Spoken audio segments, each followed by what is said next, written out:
नमस्कार, मी प्रमोद स्वागत करतो सर्वांचं प्राधान्य न्यूजमध्ये। तर आत्ताच गेल्या काही 8 दिवसापूर्वी कोपरगाव नगरपालिकेच्या निवडणुका झाल्या, त्यांचा निकाल लागला।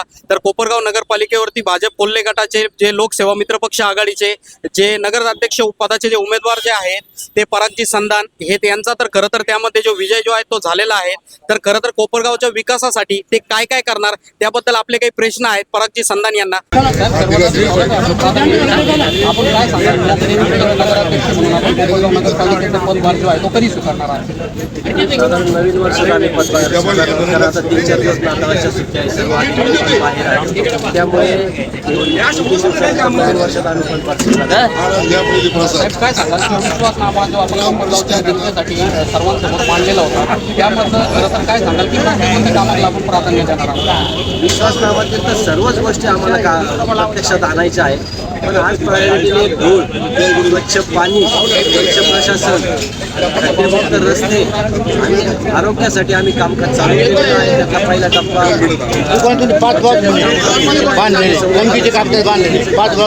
चालू केलेलं आहे, या सगळ्या गोष्टी चालू केलेल्या आहेत आणि लवकरच या सगळ्या शक्यता आणणार आहोत। साहेब काय सांगाल की नगर अध्यक्ष पदासाठी बाकीचे काही उमेदवार जे होते ते रिंगणामध्ये होते आणि त्यांचा पराभव झाल्याच्या नंतर सुद्धा आपल्याकडनं त्यांच्या गाठी भेटी घेण्यात आलेल्या आहे, काय बोलणं झालं आपलं त्यांच्याबद्दल? मतदान झाला, निकाल लागला त्या दिवशी राजकारण संपलं मी असं समजतो आणि त्या दिवशीपासून मी सगळ्यांच्या सहकार्याने विरोधकांनाही मी आवाहन केलेलं आहे का आपल्याला सगळ्यांना खांद्याला खांदा लावून काम करायचं आहे। त्यामुळे इलेक्शन संपलं आहे, विरोधक किंवा पार्टी हा काही विषय नसून आपल्याला शहराच्या विकासासाठी काम करायचं आहे। त्यामुळे मी सगळ्यांच्या गाठी भेटी घेऊन विकासाच्या कामांवर चर्चा केली आणि त्यांनी सकारात्मक प्रतिसाद दिलेला आहे, त्यामुळे आमचे चांगलेच कामं चालू होणार आहे शहरात। नगरपालिकेची निवडणूक होताच आपण अलर्ट मोडवरती आलेला आहात आणि आपण कोपरगावमध्ये स्वच्छतेला सर्वात आधी प्राधान्य देतात, त्याबद्दल काय सांगाल? लोकांच्या फार अपेक्षा आहे, गेल्या 4 वर्षापासून कोणत्याही प्रकारची सुविधा होत नव्हत्या।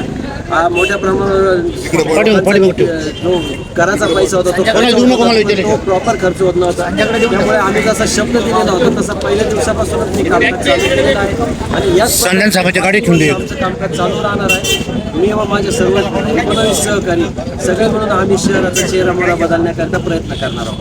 त्यासोबत काय सांगाल की विरोधी पार्टीचे सुद्धा काही नगरसेवक जे आहेत त्यांचा सुद्धा आपल्याला प्रतिसाद यामध्ये मिळतोय जे स्वच्छता मोहीम अभियानामध्ये, त्याबद्दल काय? 100% मी त्याच दिवशी आव्हान केलं होतं का हे एक टीमवर्क आहे, हे एकाचं एकट्याचं काम नाही, त्याच्यामुळे सगळ्यांनी सहकार्य करावं।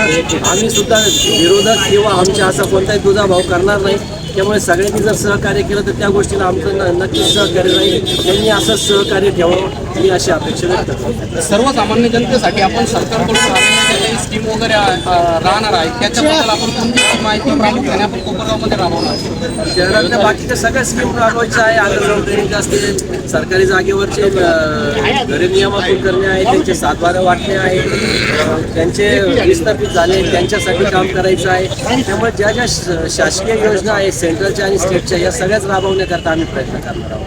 आपल्याला मुख्यमंत्री देवेंद्र फडणवीस यांनी शब्द दिलेला होता की कोपरगावमध्ये आपला विजय झाल्याच्या नंतर आम्ही कोपरगावमध्ये विजय रॅली काढणार आहे, त्यासाठी येणार प्रयत्न करणार आहोत। आता महानगरपालिकेचे इलेक्शन आहे, ते बिझी आहे, अजून आम्हाला भेटीगाठी घ्यायला जायचं आहे। एकदा शहरातल्या नागरिकांच्या ज्यांनी आम्हाला भरभरून मतदान केलं त्यांचे आम्ही आभार मानतो आहे, त्यांना भेटीगाठी घेतो आहे। यानंतर मुख्यमंत्री साहेब असतील, फडणवीस साहेब असतील, बावनकुळे साहेब असतील यांच्या भेटी घ्यायला आम्ही नक्कीच मुंबईला जाणार आहोत आणि मग बाकीचं सकारात्मक चर्चा त्याच्यावर आम्ही करणार आहोत शहराचे विकास। विरोधी पक्षाचे सुद्धा काही नगरसेवक आहेत, आपण त्यांना सुद्धा या जो कोपरगाव तालुक्याच्या विकासासाठी प्रभागामध्ये आपण त्यांना सुद्धा जो सामान्य आहे तो देणार? 100% देणार आहे। मी आधीच सांगितलं विरोधक आणि आपले असं कोणताही दुजाभाव मी करणार नाहीये, सगळ्यांना बरोबर घेऊन शहराचा विकास करायचा आहे। त्यामुळे 21 तारखेला आमचं राजकारण संपलं आणि त्या दिवसापासून सगळे नागरिक आणि या पद्धतीने आम्ही शहराच्या विकासासाठी काम करणार आहोत, असा कुठलाही दुजाभाव माझ्याकडून होणार नाही। नक्कीच खूप खूप धन्यवाद आपल्याला, धन्यवाद। तर नक्कीच या ठिकाणी आपण बघितलेलं आहे की सध्याचे कोपरगावचे लोकनियुक्त नगराध्यक्ष आहेत परागजी संधान साहेब, आपण त्यांच्याशी संपर्क साधण्याचा प्रयत्न केला, आपण त्यांच्याशी बोललो।